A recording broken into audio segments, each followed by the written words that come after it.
Bismillahir Rahmanir Rahim. In the name of Allah, the most gracious, the most merciful. Surah Al-Baqarah, verses 248 to 252. Quranic lesson by thinker of the Quran, Allama Ghulam Ahmed Parwez.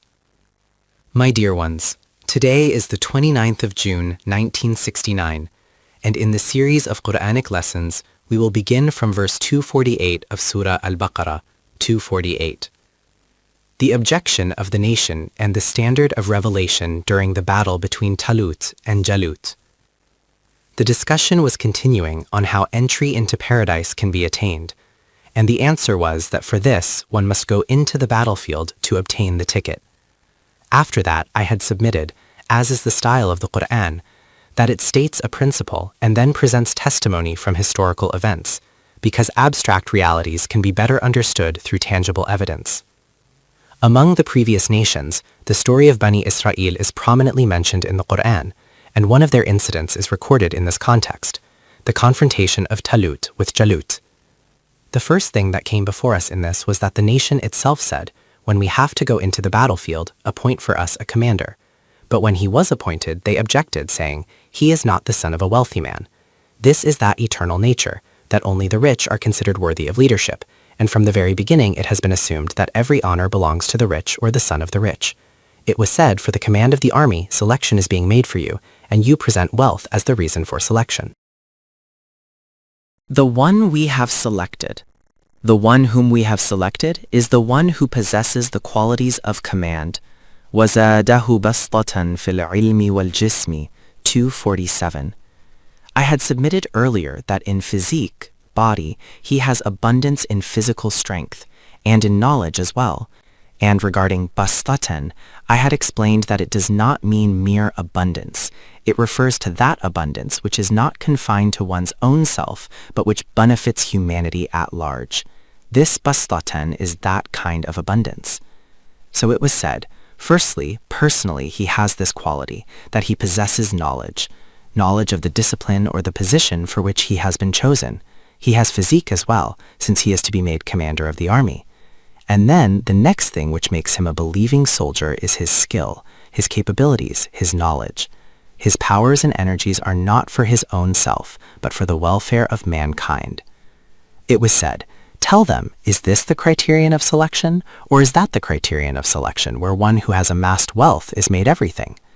And then I had submitted that after giving this reason, it was said, يُؤْتِي مُلْكَهُ مَنْ يَشَاءُ 247, which in our translations is rendered as, then, sir, we give this power, stability, kingdom, authority to whomever we will. It was not the matter of whomever he wills. He himself explained why he gave it, and when the reason is given, then the next statement, sir, we give it to whomever we will, does not quite fit. What is said is that it is our law of will, قانون مشيئة, according to which selections take place. Whoever is deserving, whoever has the capabilities, is given accordingly. When they had said that they would go to fight, 1. They knew what this stuff really was. Right there it was said, at this moment you appear very eager, but when you enter the battlefield and the enemy stands before you, it will be seen that you will turn your backs and flee. Is this the kind of courage you have? They replied, why should we not have courage? Why should we not fight? We have been driven out of our homes, separated from our wives and children, so should we not fight even after this? In other words, they expressed some demand of honor as well. But the real test comes later, and here is where it happened. The selection was made. وَقَالَ لَهُمْ نَبِيُّهُمْ إِنَّ آيَةَ مُلْكِهِ أَنْ يَأْتِيَكُمُ التَّابُوتُ فِيهِ سَكِينَةٌ مِّن رَبِّكُمْ وَبَقِيَّةٌ مِّمَّا تَرَكَ آلُ مُوسَى وَآلُ هَارُونَ تَحْمِلُهُ الْمَلَائِكَةُ 248. Their prophet said to them, the first sign of the one whom God has chosen for this position will be the Tabut as-Sakina, Ark of Tranquility.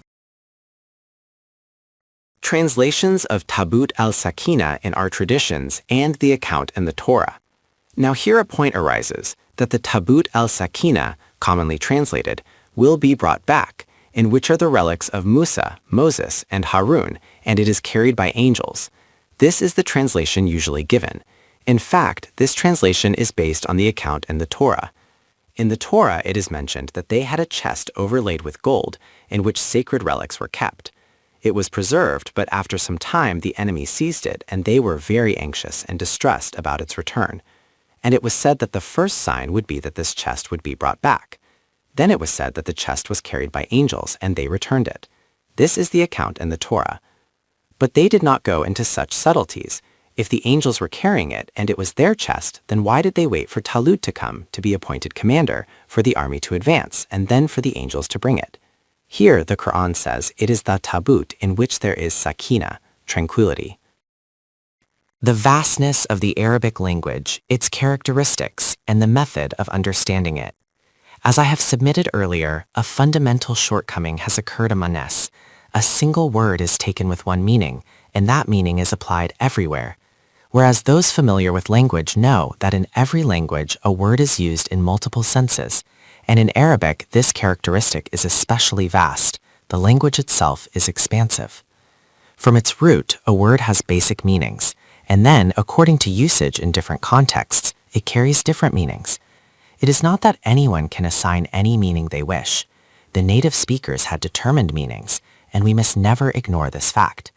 The Quran is the word of God, revealed in Arabic Mubin, the clear and lucid language of those people. Therefore, to understand the meanings of its words, we must see how the native speakers used them. When that is established, the meanings become clear, and then by examining other places in the Quran, the matter is further eliminated. As I have mentioned, the Quran's style is that it clarifies its subjects through tasrif al-ayat, cross-referencing of verses.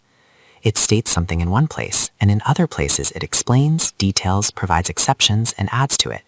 If all such places are brought together, then there is no verse of the Quran that remains without full explanation. Here the question is, what will he bring? It is said he will bring the tabut. Tabut means both chest and heart, and sakina means tranquility. Indeed, tabut refers not only to a chest, but also to the heart. Their condition was such that thousands, out of fear of death, had abandoned their homes and fled. The state of restlessness and anxiety was so intense that they could not gather at one center. Their hearts had become the abode of continuous turmoil and compulsion, with no peace attainable. The first thing said was, yes, victory will come, but the greatest blessing under the command of such a leader will be that you will attain a heart filled with sakina, tranquility of the heart. This is the greatest wealth. But this tranquility of the heart is not the kind that opium users experience, nor the kind found in corner of the Sufi lodge. It is a living, active peace that arises from courage, conviction, and alignment with divine law. The greatest wealth for human beings is tranquility of the heart. Dear brothers, the tranquility attained after victory in the battlefield is the peace that has been described. Positive tranquility is when you overcome forces of shirk, falsehood, and as a result achieve balance within your personality. This is what is called sakina. There is a difference between false satisfaction and true tranquility. One is the self-deceptive calm, and the other is the peace that comes from dhikr Allah, keeping God's law ever before you. In contrast, there is also the false calm of opium, which is not real peace. The Quran grants positive tranquility, genuine taskin. We have seen where this occurs. The army is being organized, the battlefield is approached, and after victories and successes, it is said that then your hearts will attain tranquility. Moreover, the true teachings of Moses and Aaron, teachings that you had lost and no longer adhered to, will be restored to you. This is the meaning of tahmiluhul malaika, 248. It does not mean carried by angels. Rather, it means that cosmic forces are safeguarding this teaching. Though it was lost to you, it still exists, preserved by these forces. When it becomes available to you again, your hearts will be filled with tranquility, and you will regain the authentic teachings left by Moses and Aaron, protected by cosmic forces. All of this will be granted to you if, under the command of this leader, you enter the battlefield and face the enemy with steadfastness and perseverance.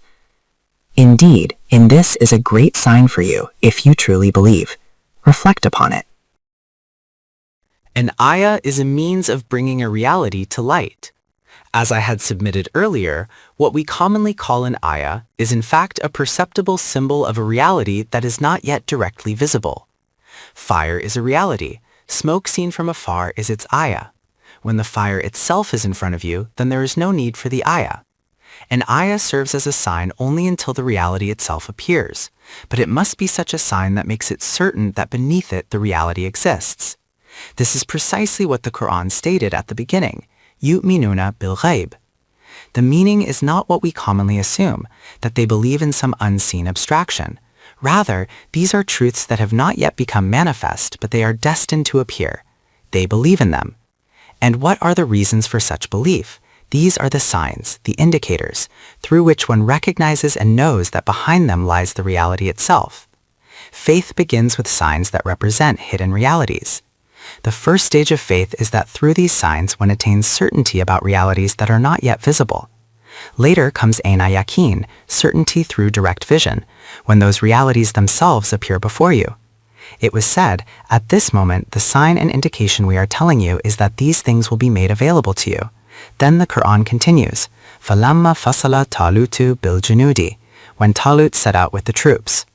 قَالَ إِنَّ اللَّهَ مُبْتَلِيكُمْ بِنَهْرٍ, their prophet said, indeed Allah will test you with a river. From the very beginning the prophet had pointed out, your attitudes and tendencies suggest that although you now claim you will go to the battlefield, when the enemy stands before you it seems you will not be able to remain firm. Now that they had set out, the first matter that arose was this test. For the army, and not only the army, but for every human being, discipline is a sacred thing. It is called self-control, or zabt quaish, the ability to restrain and govern oneself. This is the foundation of strength and the true measure of readiness. It is true that in the army, training is given so that a soldier remains under control of external commands. This is the beginning of discipline. But the real purpose of such training is that eventually one should not have to wait for an external order to be imposed. Rather, the soldier himself should develop the ability to control his own impulses. In the army, discipline and control are of supreme importance. Right at the first step, this was emphasized.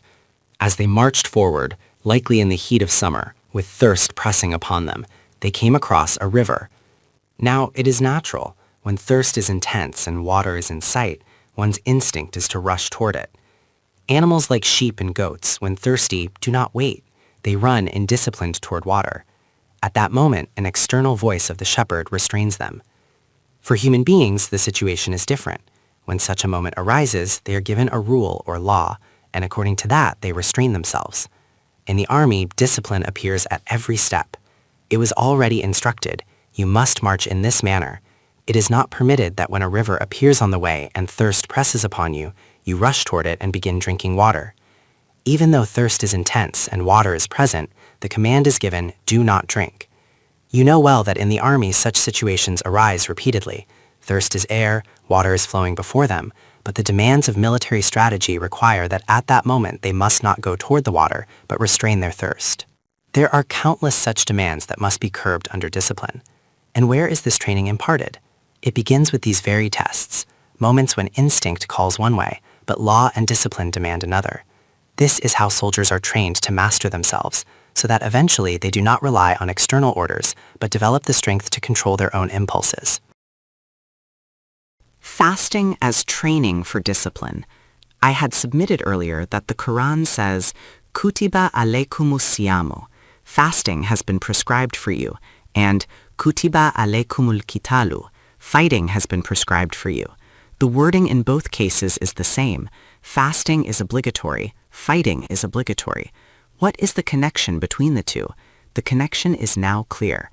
In the battlefield, thirst is intense, water is present, yet you are commanded not to drink. Outside the battlefield, where does such training occur? In the month of May or June, from early morning you are fasting. By midday the heat is severe, thirst unbearable, your throat parched.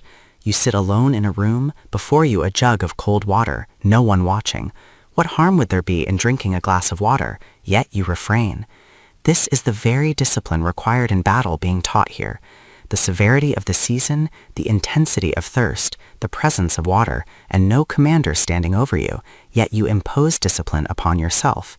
This is self-imposed discipline. You have placed it upon yourself that before sunset you will not drink. This is the training ground. Kutiba alaykumus siyamu, fasting is prescribed for you. And then, Kutiba alaykumul kitalu, fighting is prescribed for you. Fasting is in reality the training for battle. In times of peace, when there is no war, the soldier is not idle. he is undergoing training for the discipline required in war. A radiant hadith that describes the life of a believer. Today, since the army has become a separate institution, ordinary Muslims often fail to grasp this point. But according to the Quran, every believer is a mujahid, and his life is exactly what is described in that radiant hadith of the Prophet, which I often repeat. He was asked, "What is the life of a believer?" He replied, "The life of a believer is very simple. When there is war, he is in the battlefield, and when there is no war, he is engaged in preparation for it." This is the life of a believer. When there is no war, the preparation is what is called siyam, fasting, whose very meaning is to restrain, to hold back. That is why both siyam and qital were declared equally obligatory.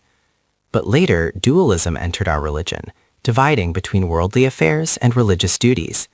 Thus, fasting was left for ordinary Muslims, even in the scorching heat, while fighting was considered only the duty of those in the barracks. These obligations were split apart. Now consider the discipline of fasting. In the blazing summer heat, with intense thirst throughout the day, one restrains oneself.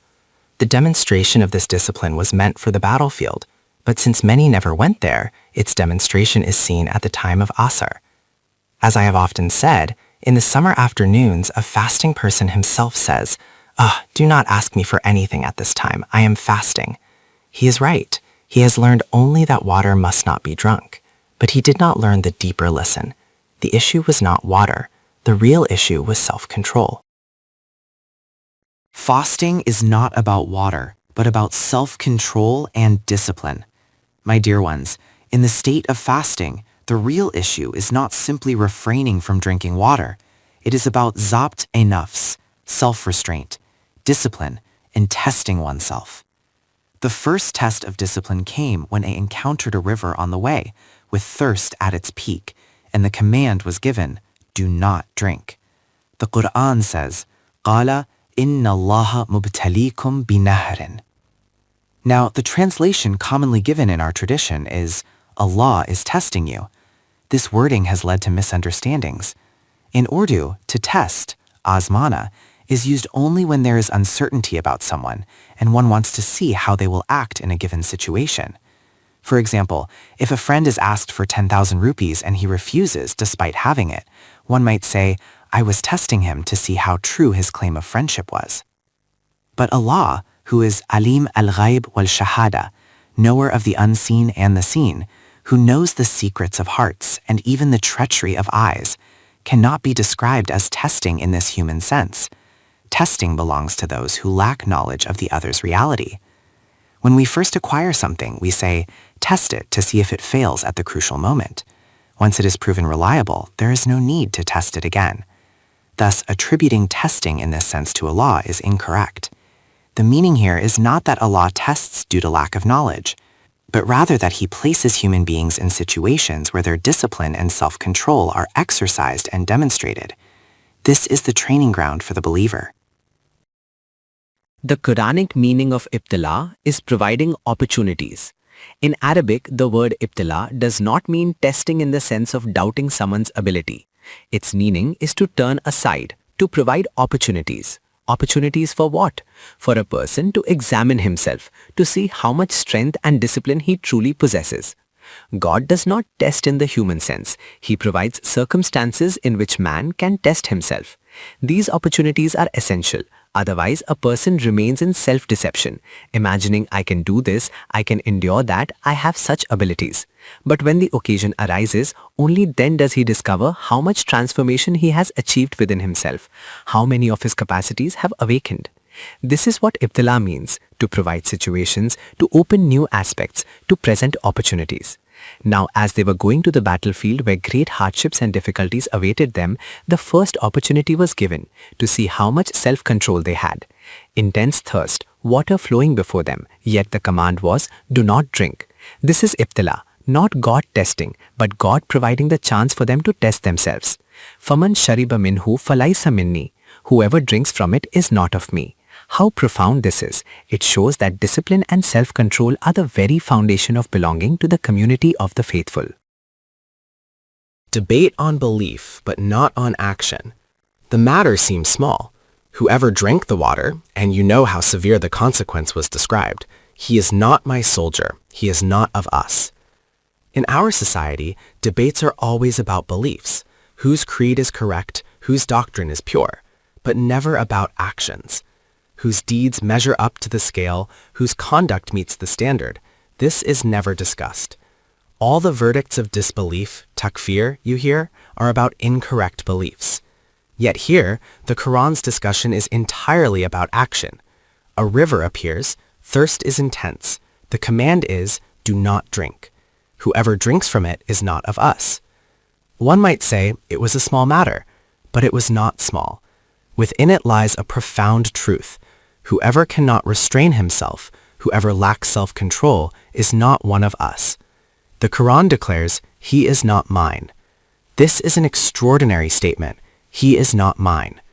Even today, I believe, to truly grasp these passages of the Quran, one must ask a military commander, a general, colonel, or brigadier. They will explain what it means when it is said, whoever drank the water is not my soldier. It is about discipline, loyalty, and the ability to endure hardship, the very essence of belonging to the ranks of the faithful. To be a follower of the Holy Prophet sallallahu alaihi wasallam, one must fulfill the conditions of being his ummati. وَمَنْ لَمْ يَطْعَمْهُ فَإِنَّهُ مِنِّي. Whoever does not drink from it, he is of me. You see what the first condition is for being counted among his followers. The entire matter is this, to belong to him. Only the one who fulfills this requirement can be his. Whoever fails this test is not his. Indeed, being of Muhammad sallallahu alaihi wasallam is a source of great honor and blessing, but only that person can truly be his who, despite intense thirst, despite the abundance of water, despite the flood of wealth and personal desires, restrains himself where he has been forbidden to step forward. That one is his. Whoever takes a step against his command, he will say, فَلَيْسَ minni, he is not of me. On the day of judgment before God, he will declare clearly, separating them, innahu minni and laysa minni. This is, my dear ones, the scale set at every step to weigh who belongs to him and who does not, who belongs to Allah and who does not. إِلَّا مَنْ اغْتَرَفَ غُرْفَةً بِيَدِهِ. Yes, there is this small allowance. While passing, one may scoop a handful of water with the hand, just enough to sprinkle and moisten the lips, but not to drink. Only this limited permission was given. It had already been said, your tendencies show that you will not be able to endure, and indeed, at the very first stage, the very first opportunity of self-test, it was declared, فَشَرِبُوا مِنْهُ إِلَّا قَلِيلًا مِنْهُمْ. They all drank, except for a few among them. This is the decisive measure. Belonging to the Prophet sallallahu alaihi wasallam requires fulfilling the conditions of discipline, self-restraint, and loyalty. Without these, one cannot truly be counted among his ummati. Why were the children of Israel struck with humiliation and misery? فَلَمَّا جَاوَزَهُ هُوَ وَالَّذِينَ آمَنُوا مَعَهُ 249. When Talut and those who believed with him crossed the river, they reached the battlefield. The enemy's army stood before them, far greater in number. The matter had seemed small. They were forbidden to drink water, but they did not restrain themselves. The issue was not water itself, it was discipline. قَالُوا لَا طَاقَةَ لَنَا الْيَوْمَ بِجَالُوتَ وَجُنُودِهِ 249. When the enemy appeared, they cried out, we have no strength today against Jalut and his forces. That was the ibtila, the opportunity, the test. It revealed their weakness. Immediately they admitted, we cannot face them. This is the same nation that, in the time of Musa, Moses, had said, فَاذْهَبْ أَنْتَ وَرَبُّكَ فَقَاتِلَا إِنَّا هَاهُنَا قَاعِدُونَ 524. Go you and your Lord and fight. We will sit here. They were unwilling to fight but ready to rush forward when victory was won to seize the spoils. Now again, in the battlefield, they said, it is beyond us. This is why humiliation and misery were decreed upon them, because when the time came for discipline, sacrifice, and courage, they failed. They could not restrain themselves at the river, nor stand firm before the enemy. Their weakness of will and lack of self-control led to their disgrace. The root of social, economic, moral, and civilizational corruption is denial of accountability before God. After this, there is an exception. Some did not utter words of weakness. These were the ones who had not drunk from the river. What was their distinguishing quality? قَالَ الَّذِينَ يَظُنُّونَ أَنَّهُمْ مُلَاقُو اللَّهِ. They were those who were certain that they would meet their Lord.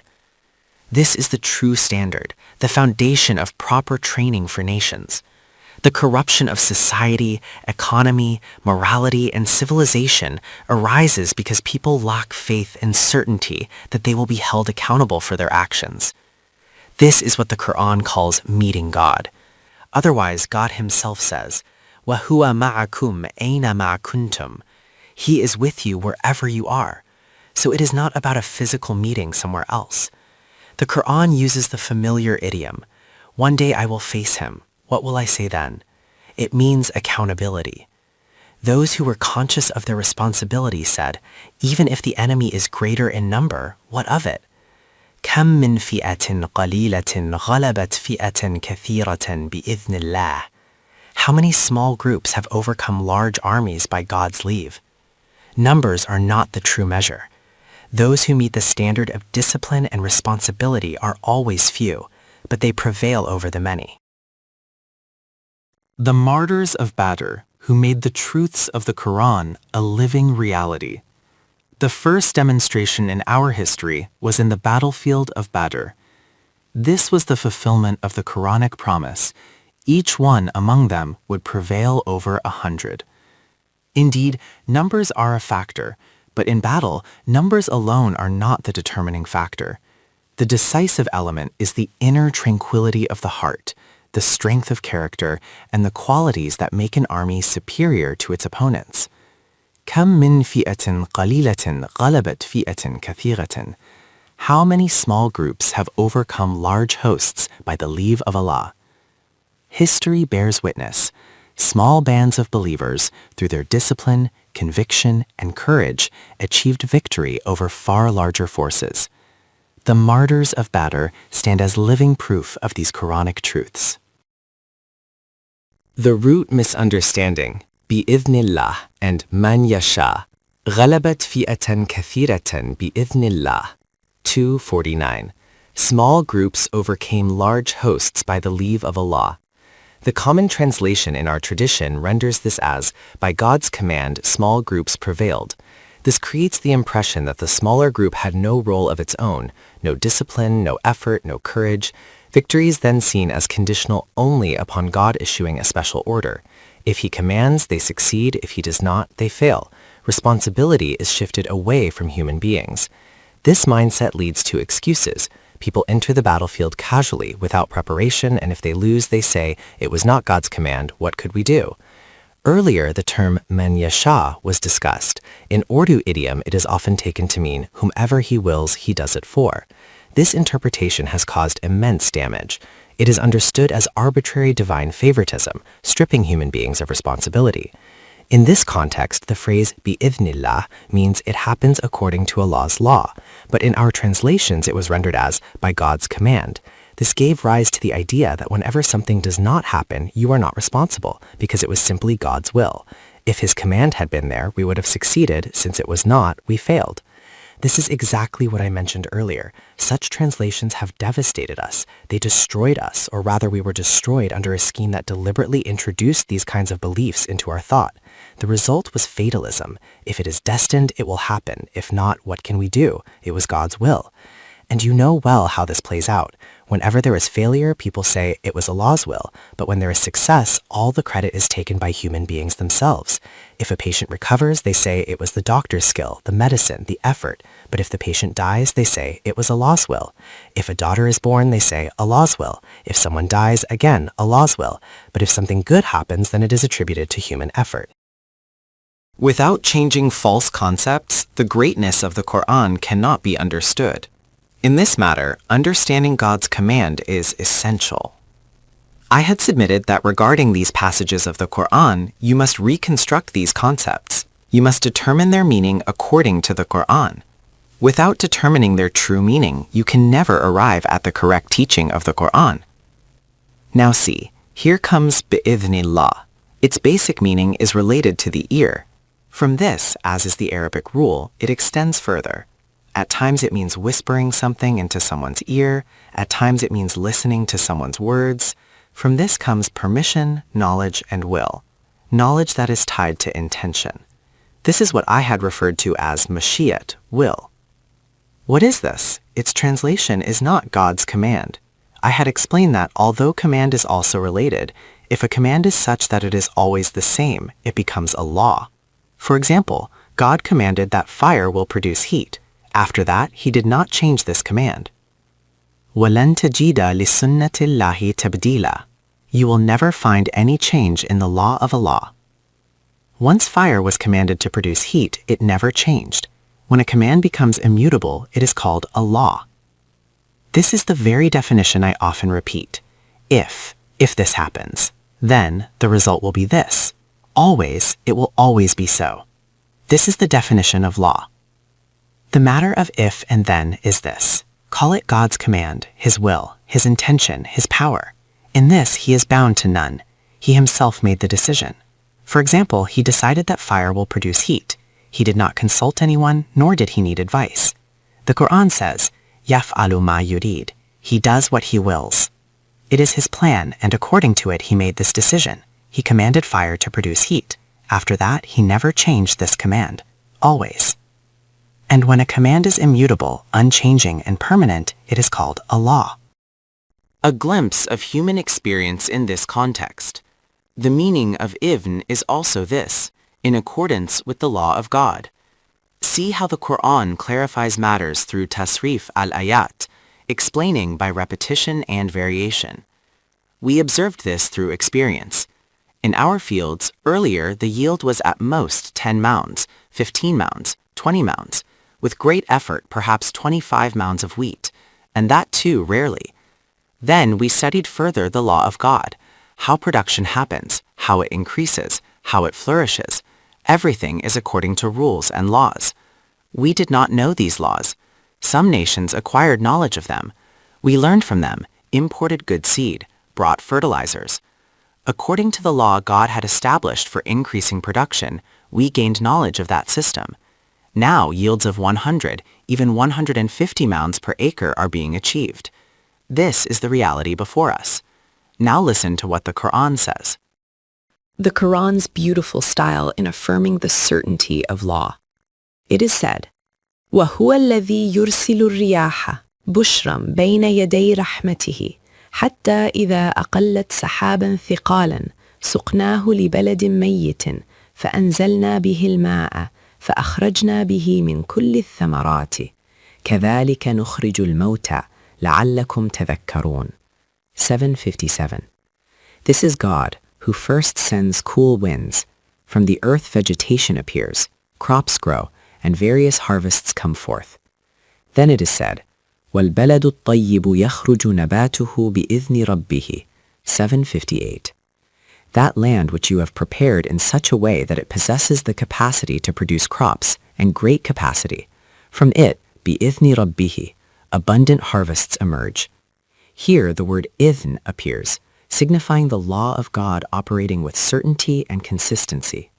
وَالَّذِي خَبُثَ لَا يَخْرُجُ إِلَّا نَكِدًا. 758. And the land that remains barren, which you do not prepare, from it nothing grows. If anything does, it is only a few weak sprouts. This is بِإِذْنِ رَبِّهِ. 758. What does it mean? You can see where idhn is being used. If it meant that whenever God issues a command, crops grow, and when he does not, they do not, then what would be the point of preparing the land, searching for good seed, applying fertilizer, watering according to rules, and following every principle? This is the method of growth. It happens according to law and system. If after all this the yield is only 5 mounds, then what sense would that make? Or if you leave the land barren, without plowing, without fertilizer, sprinkle a little water and walk away, would a divine command suddenly come and produce 150 mounds per acre? No, this does not happen. These are not the meanings of idhn. It signifies the operation of God's law, consistent and dependable, not arbitrary commands issued moment by moment. He himself has described Baladut Tayyib, the good land, and Habith, the barren land. Rain comes from above, and it falls equally upon both the good and the barren land. The question is, what kind of soil have you prepared beneath? Tayyib is that which is fertile and produces abundantly. Khabith is that which is barren and yields nothing. The condition of the soil beneath is decisive. This is where bi'ithni rabbihi, 758 applies. For the land you have prepared properly, the divine law, ithn, is that it will yield 150 mounds per acre. For the land you have left desolate, the divine law, ithn, is that it will yield nothing. The nature of chance and the importance of cause and effect in the universe. Remember this, as long as we do not have knowledge of the laws of nature established by God, we use the word ittifaq, coincidence, which is called chance. We say, this happened by chance. For example, we remark, the month of Sawan passed, but there was no rain, or if it did rain, it happened in some scattered way. By saying this, we imply that there is no rule, no law governing it, that things are happening randomly, without system. My dear ones, remember, this idea of chance or ittifaq only exists until we gain knowledge of the laws of nature established by God. In reality, everything here operates according to cause and effect, by rule and by law. This is what the Quran declares. When we do not know the law and the age of ignorance, we call it chance or coincidence. But once knowledge is acquired, it becomes recognized as law. Thus, the distinction between law and chance lies only in our ignorance or our knowledge. Remember, nothing here happens by chance. If things were truly random, the Quran says the entire universe would collapse into chaos. Take the example of Apollo's journey to the moon. Scientists said, if the calculation is off by even a fraction of a second, the engines, the engineering, everything could fail. This is not chance. They studied the laws, mastered them, and acted accordingly. That is how they subdued the moon.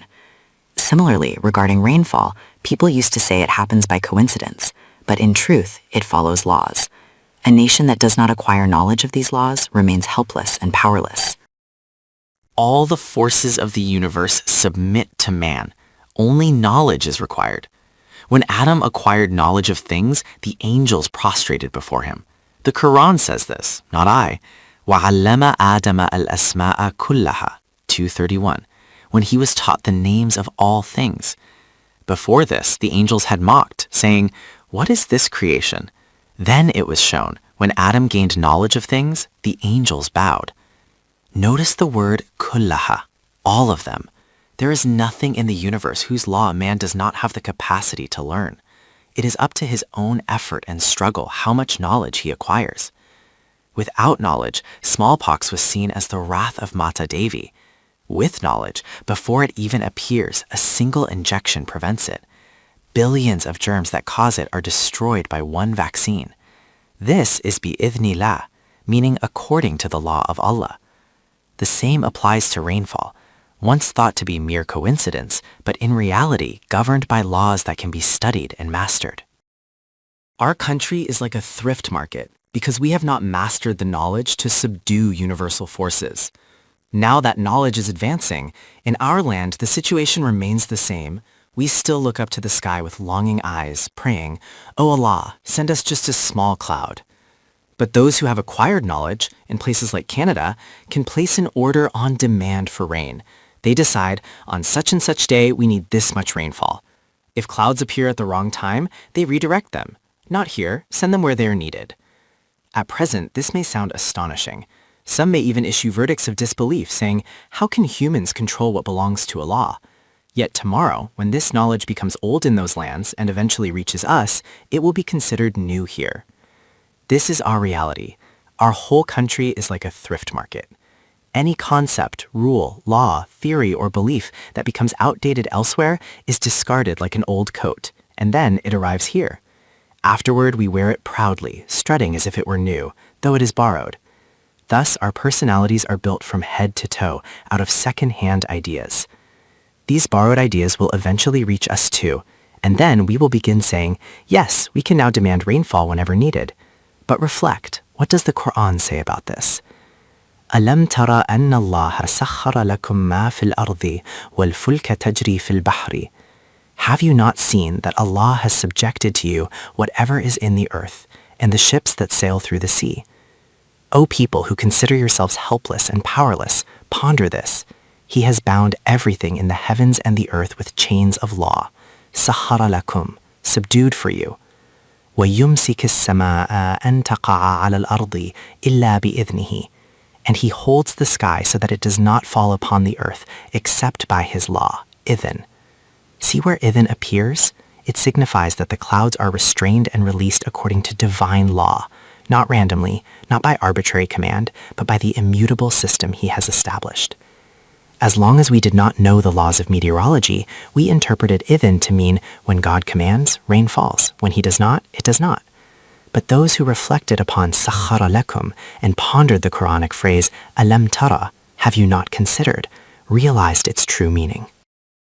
They studied how clouds are held, how they descend, and how rainfall occurs. Since Allah declared sakhara lakum, these forces are not rebellious. They await human command through knowledge. Thus, they discovered the laws by which clouds can be directed. This is the meaning of illa bi-ithnihi, 2265. Rainfall occurs according to divine law.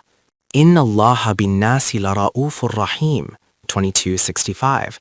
Allah is compassionate and merciful to mankind. Without knowledge, hardships arise. Years pass without rain. Famine strikes. Crops are destroyed. At other times, when fields are ripe and harvest is near, a sudden downpour devastates everything. But with knowledge of divine law, nations have subdued these forces, turning calamity into control. You can see that in both situations, whether rain fails to come for years or whether it comes suddenly and destroys ripe crops, the result is devastation. But the Quran declares, Inna Allaha bin-nasi la-ra'ufur rahim, 2265. Indeed, Allah is compassionate and merciful to mankind. He has explained that these forces are subdued for you, and He has given you the capacity to acquire knowledge. If you gain that knowledge, you can subdue them, bring them under your control, and then you will see how truly Allah proves to be Ra'uf and Rahim. My dear ones, I had mentioned earlier that this very idea appears in relation to the Prophet Muhammad sallallahu alaihi wasallam. وَمَا أَرْسَلْنَاكَ إِلَّا رَحْمَةً لِلْعَالَمِينَ. We have not sent you except as a mercy to all the worlds. We recite this verse like a sacred chant, and indeed there is no doubt about the Prophet's mercy for all creation, by whose blessing the universe continues. But do you know where this verse appears?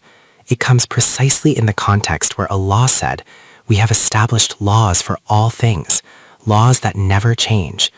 And it was this system of law, immutable, universal, eternal, that the Prophet sallallahu alaihi wasallam was sent to bring. This is why he is called Rahmatan lil Alameen. The certainty of divine law and the true meaning of idhn.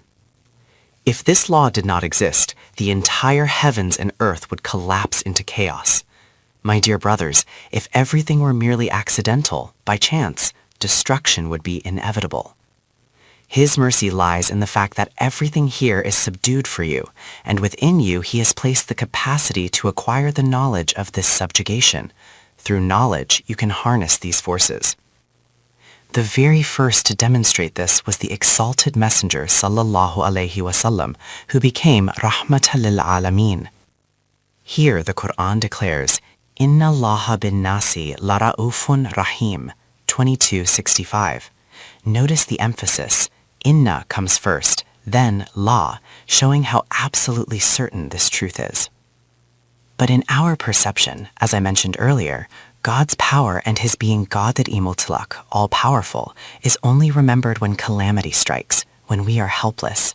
Our concept of God is limited to that. Yet the Quran says, indeed, remember, this is a certainty. He is truly Ra'uf and Rahim, the one who provides means of growth with compassion and love, not with hardship. And who receives this? Those who understand what Idhni Rabbihi means, those who know what the law of God is. See, my dear ones, how the meaning of Idhn appears in these crucial places. These are the profound points where the concept of divine law is revealed. My dear ones, as I have said, we must reconstruct these concepts in order to understand the Quran correctly. Without redefining them in light of Quranic teaching, the message remains obscured. That is why I spend more time on such passages. The purpose is to explain, not merely to recite them as a ritual. The Quran says, وَلَوْ شَاءَ رَبُّكَ لَآمَنَ مَنْ فِي الْأَرْضِ كُلُّهُمْ جَمِيعًا. If your Lord had willed, all those on earth would have believed all together. The usual translation is, if Allah had wanted, but the meaning is deeper. If it had been in God's program of will, He could have created human beings in such a way that they all followed one path. Look at the animals, goats, wolves, all creatures. Each species follows a single pattern. You will never find some goats eating meat while others eat grass. They all follow the same instinct. They all believe in the sense that they know what is lawful for them and what is not. No goat ever becomes unlawful in its feeding. My dear ones, if it had been in God's will, He could have created human beings just like animals, bound to instinct, compelled to follow one path. But He did not.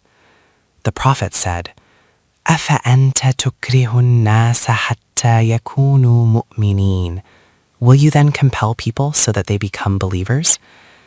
If compulsion were intended, humans would have been created with no choice, like animals. But God wanted something else. وَمَا كَانَ لِنَفْسٍ أَن تُؤْمِنَ إِلَّا بِإِذْنِ اللَّهِ. No soul can believe except by Allah's law. This means faith must come according to divine law, not through coercion. Animals are compelled, humans are given freedom. Belief must be chosen, not forced. The verse continues, وَيَجْعَلُ الرِّجْسَ عَلَى الَّذِينَ لَا يَعْقِلُونَ.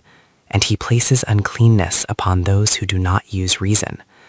The law is clear. Whoever does not employ intellect and reflection remains in confusion. Therefore, the Quran declares, وَقُلِ الْحَقُّ مِنْ رَبِّكُمْ فَمَنْ شَاءَ فَلْيُؤْمِنْ وَمَنْ شَاءَ فَلْيَكْفُرْ. Say, the truth is from your Lord, so whoever wills, let him believe, and whoever wills, let him disbelieve. This is the essence of Ifnillah. Faith is not imposed, but embraced freely, in harmony with God's law of human choice and responsibility. By the permission of Allah, those who do not use reason live in doubt. You have seen that. وَمَا كَانَ لِنَفْسٍ أَن تُؤْمِنَ إِلَّا بِإِذْنِ اللَّهِ. The law of God's will was that man should not be compelled to follow any path. He was left to his own choice and will, so that by using intellect and thought he may choose his own way. This is idhnillah, according to which man can believe. Reflect, my dear ones, on what the meaning of idhnillah truly is.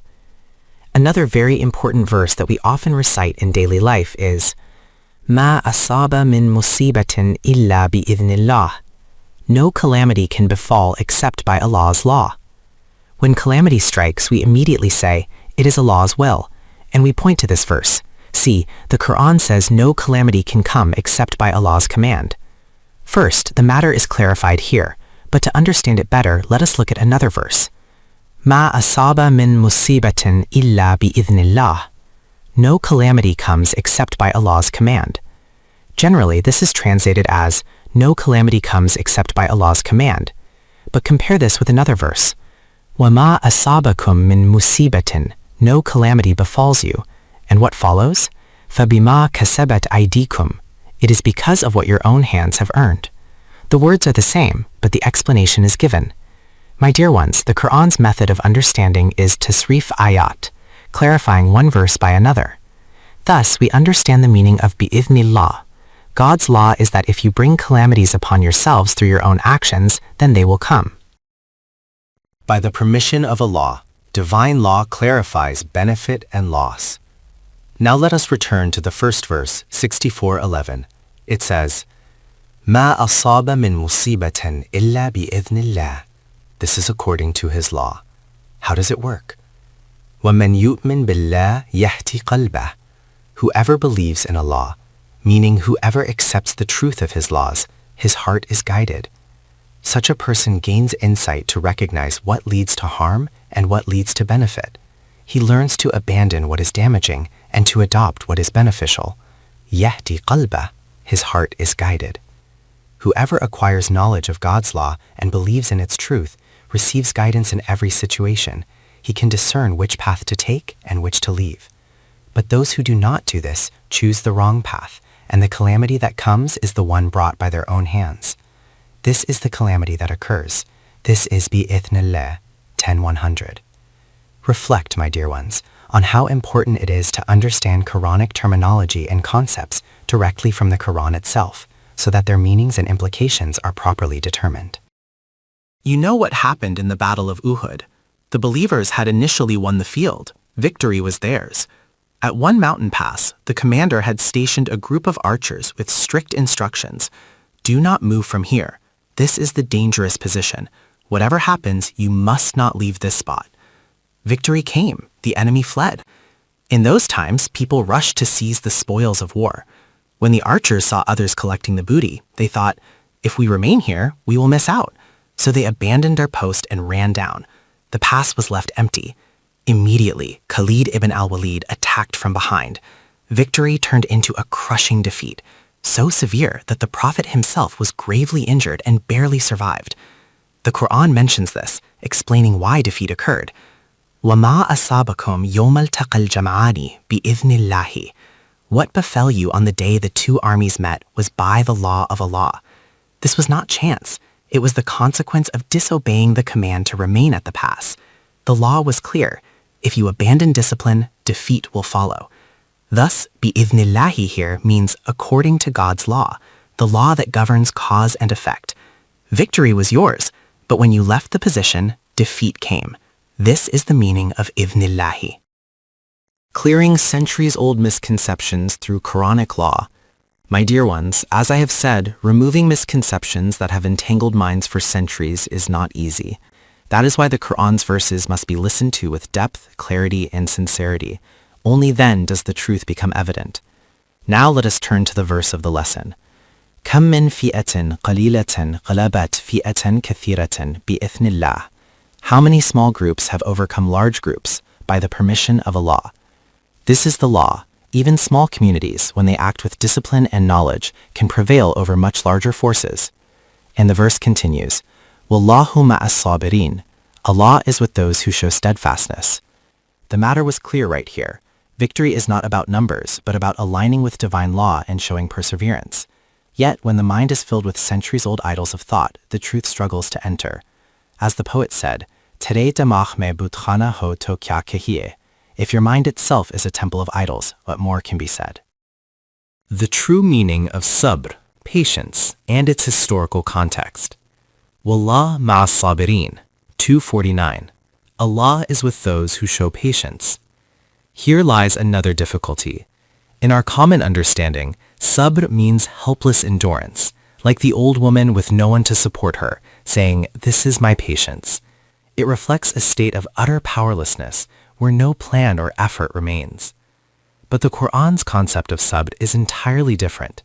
It is not passive resignation. It is steadfastness, discipline, and perseverance in the face of challenge.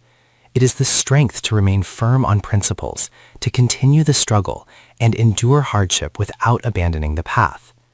The verse, كَمِّنْ فِئَةٍ قَلِيلَةٍ غَلَبَتْ فِئَةً كَثِيرَةً بِإِذْنِ اللَّهِ, 249, shows that small groups prevailed over larger ones by the law of Allah. And immediately it adds, وَاللَّهُ مَعَ الصَّابِرِينَ, meaning Allah is with those who remain steadfast, not those who surrender in despair. History itself illustrates this. In 1967, during the Six-Day War, Israel, a nation often described as humiliated and disgraced, defeated multiple surrounding Arab states in just 6 hours. This was not due to numbers, but due to discipline, planning, and steadfastness. It was a demonstration of how sabr in the Quranic sense, perseverance and resolve, leads to dominance, even when the odds seem overwhelming. Thus, the Quran's teaching is clear. Sabr is not passive endurance, but active, principled steadfastness. It is this quality that brings divine support and transforms weakness into strength. What was this? These were the meanings of sabr among them. The verse says, Wallahu ma'as sabirin. Allah is with those who show steadfastness. Here, sabr means to stand firm with determination. Such steadfastness that not only do they not flee, but they do not even waver. Do you know where the Arabs used this word? boats used to move with oars and sails. In a sailboat, if the wind grew strong or a storm arose, the boat would sway. Even when passengers boarded, the boat would tilt. What did they do then? They kept a large stone with them.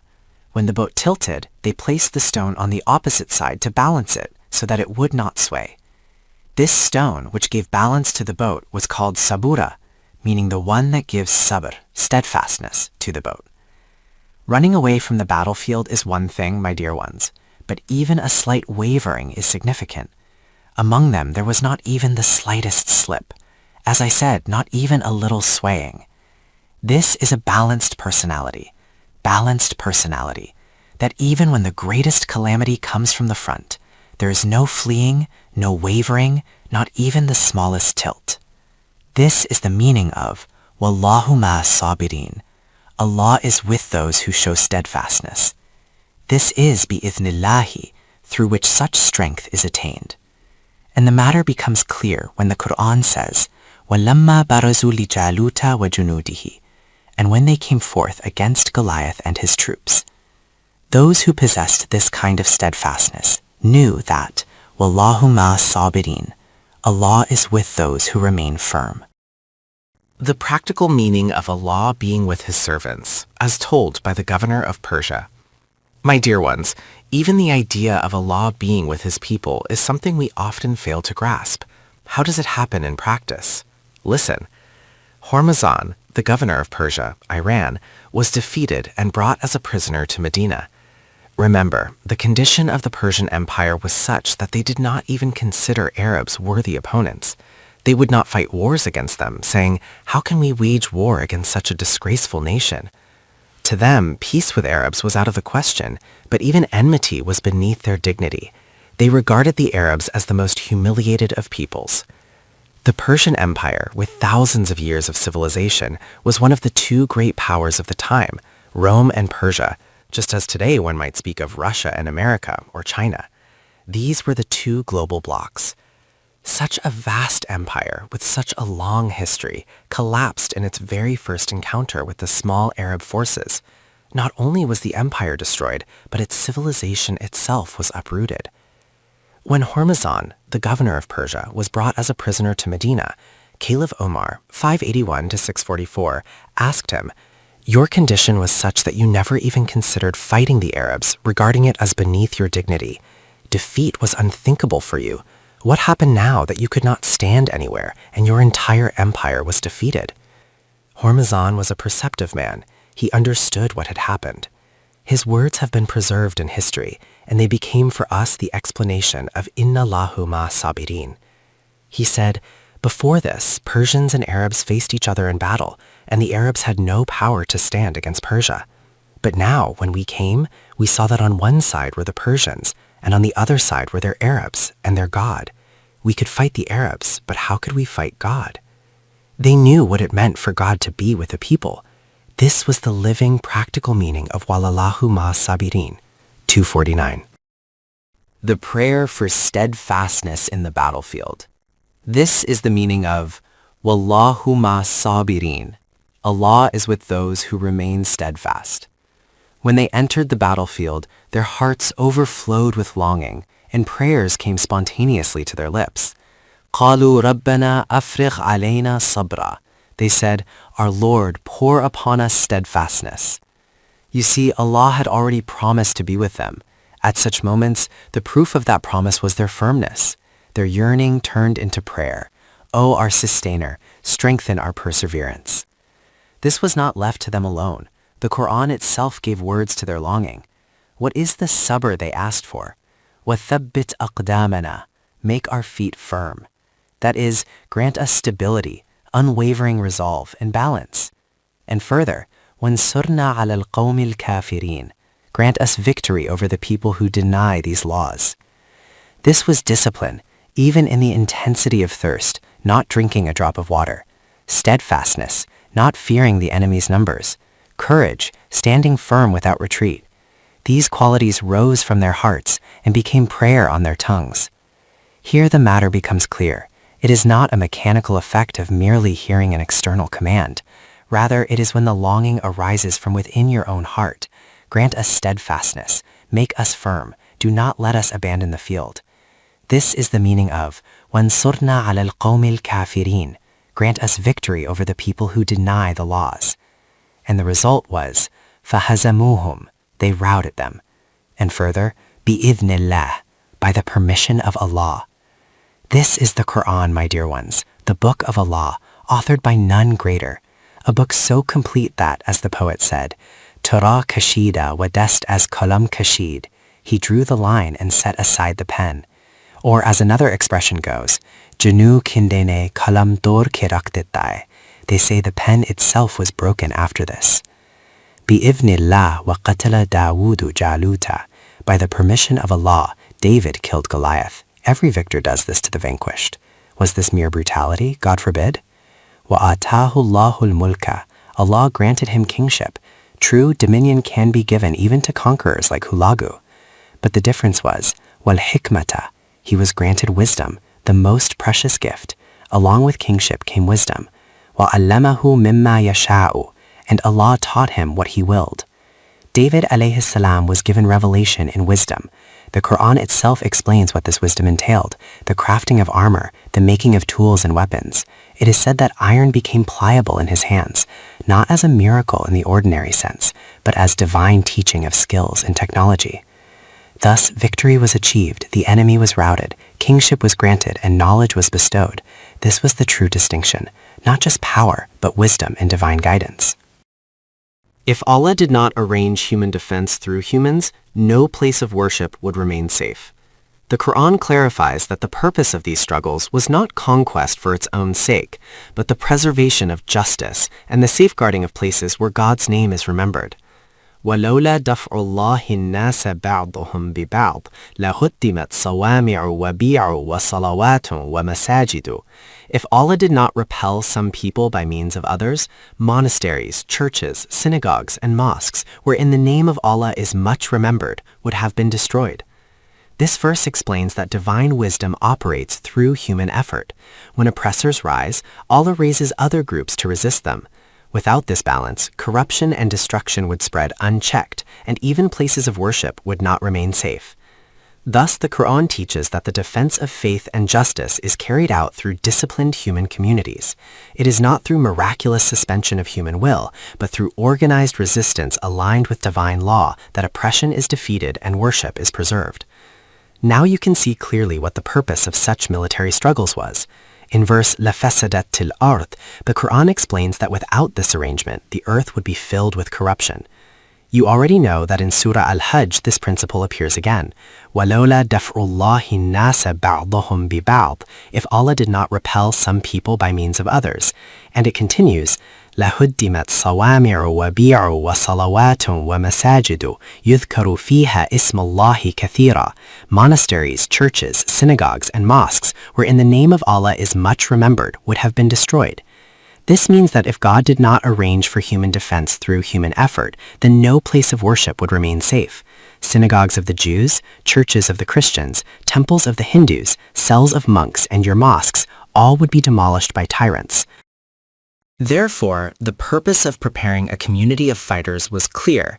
If any oppressor rose to destroy a church, a temple, or a mosque, this group would stand firm, even sacrificing their lives to protect it.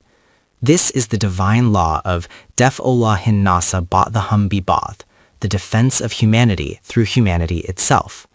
My Allah, notice how the Quran mentions the mosque at the end after first safeguarding the sanctuaries of others, churches, monasteries, temples, and cells of monks. By protecting them, it finally includes the mosque, granting it the same security. وَلَكِنَّ اللَّهَ ذُو فَضْلٍ عَلَى الْعَالَمِينَ. Allah is full of grace upon all nations. This arrangement was made so that all peoples of the world might benefit from divine favor. Whenever a tyrant rises to destroy a place of worship, it becomes the duty of God's army, wherever it has strength, to defend it even at the cost of their lives. The presence of such a community in the world is itself a sign of Allah's favor, and when such a community no longer exists, the world is deprived of divine grace, as it is deprived today. Finally, the Quran declares, Tilka ayatullahi netluha alayka bil haqq. These are the verses of Allah which we recite to you in truth. These are presented as realities, not new inventions, but eternal truths revealed for guidance. The Quran says, Natluha alayka bilhaq. We recite these verses to you in truth. One might think this is something exceptional, reserved for a particular prophet alone, but the Quran immediately clarifies, وَإِنَّكَ لَمِنَ الْمُرْسَلِينَ. You are indeed among the messengers.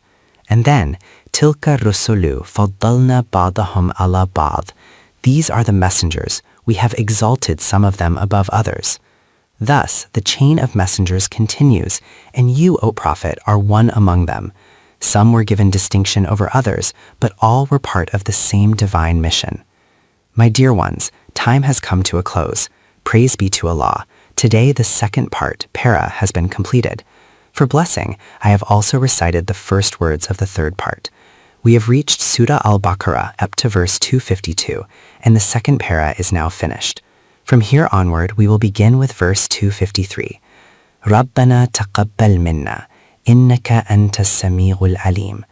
Our Lord, accept from us. Surely you are the all-hearing, the all-knowing.